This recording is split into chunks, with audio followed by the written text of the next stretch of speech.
Hello everyone, how are you doing? This is MD Tech here for another quick tutorial. In today's tutorial, I'm going to show you guys how to add your Google account to your Samsung Galaxy phone. So a couple different ways on how to do it, and I'm just going to show you guys one method in today's tutorial.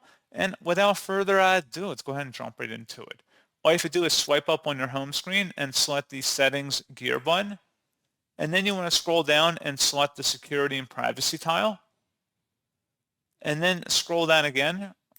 Underneath Other Settings, More Security and Privacy, select that. And then scroll down underneath Autofill Service from Google, Save Passwords, Credit Cards, and Addresses. Go ahead and select that. And then you will have to turn on autofill in order to enable this option below. This says Google account, add an account. Go ahead and select that. And then just go ahead and sign into your Google account at this point. So pretty straightforward process on that, guys. And as always, thank you for watching. I do hope that I was able to help you out.